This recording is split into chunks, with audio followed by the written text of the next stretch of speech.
নবম শ্রেণীর ভাব সম্প্রসারণ, ক্লাস 9-এর ভাব সম্প্রসারণ। যার ভয়ে তুমি ভীত, সেই অন্যায় ভীরু তোমাছে।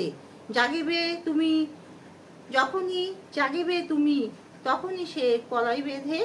যার ভয়ে তুমি ভীত, সেই অন্যায় ভীরু তোমাছে। যখনই জাগিবে তুমি, তখনই সে পলাই বেঁধে। শক্তির গর্বে মানুষের মধ্যে অহংকার সৃষ্টি হয়। মানুষ ভাবে সে এত বড় শক্তিমান যে সে সদা সর্বদা দুর্বল মানুষকে সে শোষণ করবে, অত্যাচার করবে। শক্তিমানরা এইভাবে তৃপ্তি পায়। সে শক্তির গর্ভে অহংকার বোধে সে এতটাই শক্তির গর্ভে সে থাকে যে সে মনে করে সে দুর্বলকে অত্যাচার করবে, দুর্বলকে শোষণ পীড়ন করবে এবং তাতে সে তৃপ্তি পাবে। আর সে কিন্তু এটা ভালো করে জানে যে দুর্বল মানুষকে অত্যাচার করাটা পাপ, অন্যায়, কিন্তু তাও সে দুর্বল মানুষকে অত্যাচার করে নিপীড়ন করে শক্তিশালী মানুষেরা যেন শান্তি পায়, তৃপ্তি পায়। এটা অন্যায় জেনেও সে শক্তির গর্বে অহংকারে মত্ত হয়ে সে দুর্বল মানুষকে অত্যাচার করে, দুর্বল মানুষকে অত্যাচার করে সে তৃপ্তি পায়।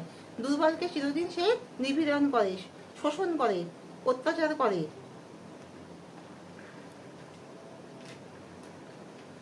কিন্তু দুর্বল মানুষের তো সহ্যের একটা সীমা আছে। সে আর কতদিন ধরে সেই অত্যাচার শোষণ সহ্য করে যাবে?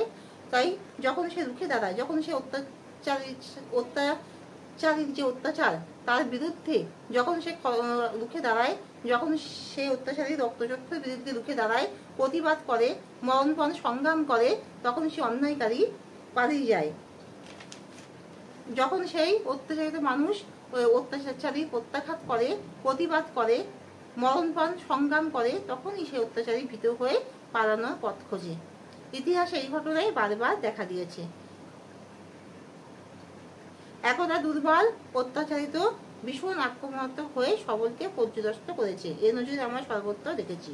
তাহলে চিরদিন আমরা দেখেছি যে শক্তিশালী মানুষ শক্তির গর্বে অহংকারে মত্ত হয়ে দুর্বল মানুষকে অত্যাচার করে, দুর্বল মানুষকে নিপীড়ন করে, অপীড়ন করে। কিন্তু দুর্বল মানুষকে এই অত্যাচার করে সে শান্তি পায়। সে জানে সে মহা অন্যায় করছে, পাপ করছে, কিন্তু তাও সে দুর্বল মানুষকে অত্যাচার করে, নিপীড়ন, শোষণ করে।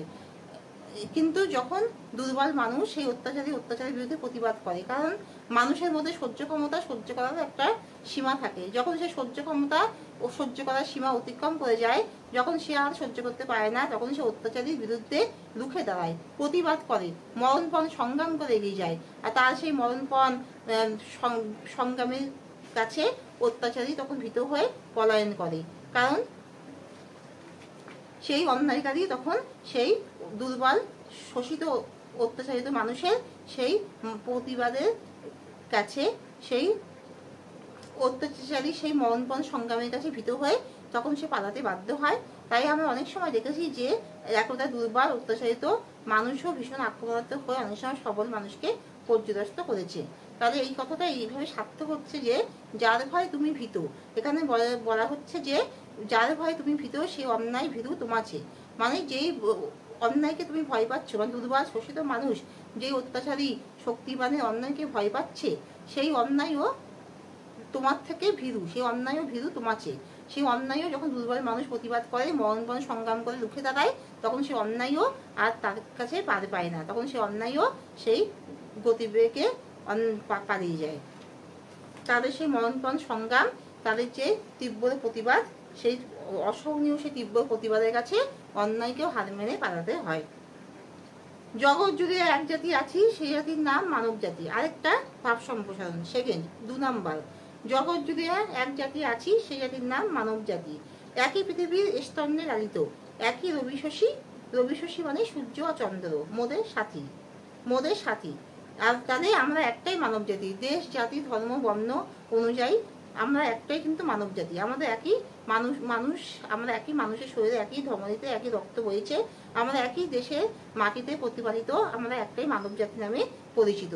কিন্তু মানুষ এই ধর্ম, বর্ণ, জাতি ভেদ করে মানুষ মানুষের থেকে বিচ্ছিন্ন হয়ে যায়। মানুষ ভুলে যায় যে এই পৃথিবী আমাদের জননী, আমরা যে একটাই বিশ্ব মানব সেটাই আমরা ভুলে যাই।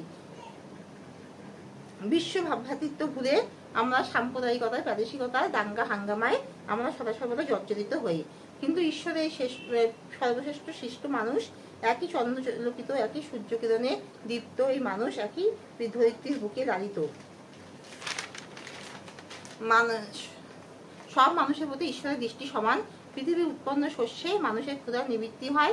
একই আলো হাওয়ায় সে বেড়ে ওঠে, একই ক্ষুধার নিবেদন করে। একই পৃথিবীর উৎপন্ন শস্যে আলো হাওয়ায়, একই আলো হাওয়ায় সে বেড়ে ওঠে।